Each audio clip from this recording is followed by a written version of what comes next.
Hi, my name's Dr. Kate Ringham. I'm the Programme Lead in Applied Accounting at Oxford Brookes Business School in Oxford Brookes University.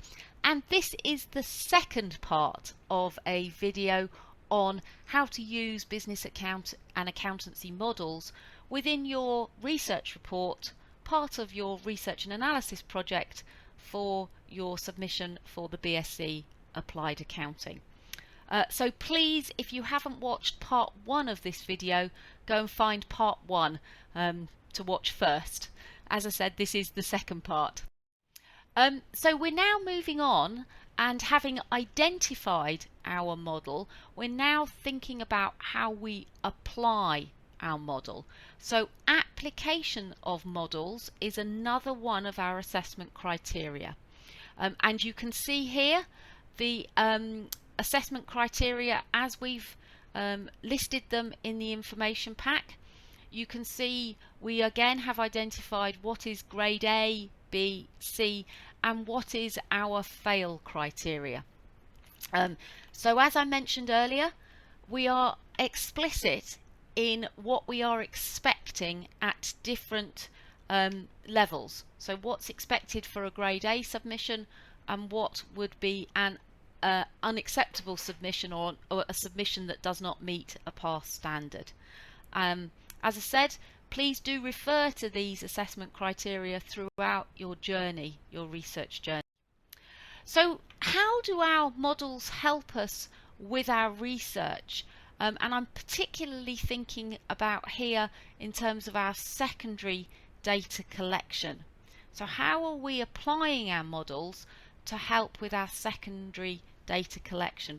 Well, as I mentioned in the earlier video, our models help us because they enable us to compare our organisation with something else. So our model for if we're using secondary data might help us in one of two ways. A model or framework might highlight best practice. So I'm thinking here maybe in governance, in the area of governance or CSR, the frameworks might be indicating what is best practice. But a model might also help us to identify what data to gather. So it's helping us in our data gathering. So here I'm thinking about evaluating the external environment.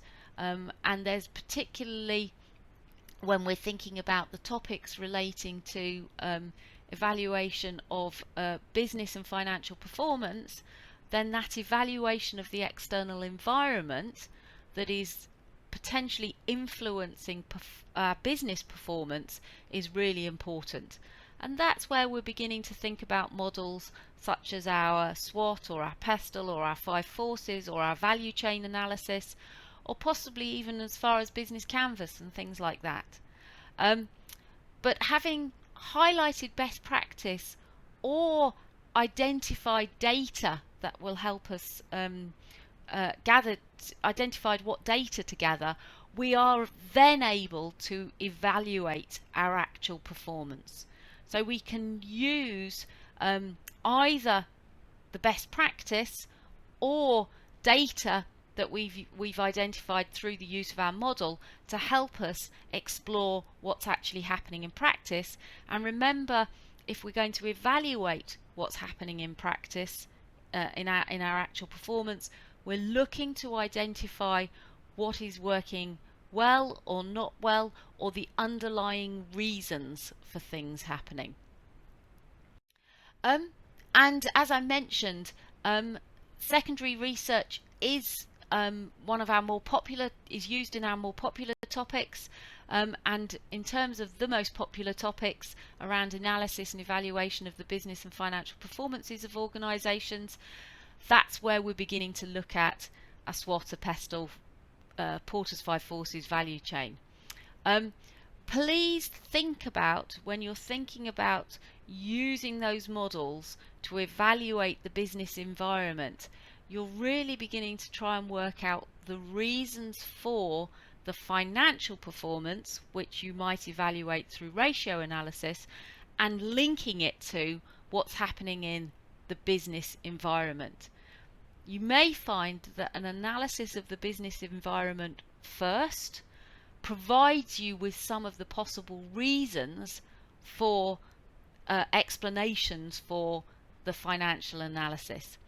And the reason students don't do well on these particular popular topics, and I'm thinking of topics possibly 4, 5 and 8 here, is because they don't make the links between the evaluation of the external environment and then the financial performance.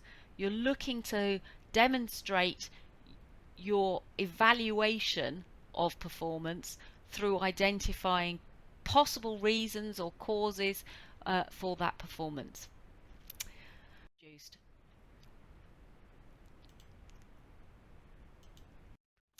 So next steps, again, I would suggest you start looking for the models. So have a look at the Kaplan resource there. You may find other videos in this series useful. There'll be videos around information sources, there'll be videos around referencing and paraphrasing and critical writing, and videos around how to make sure your writing is evaluative in nature. Please do subscribe, make sure you don't miss any of the videos that are being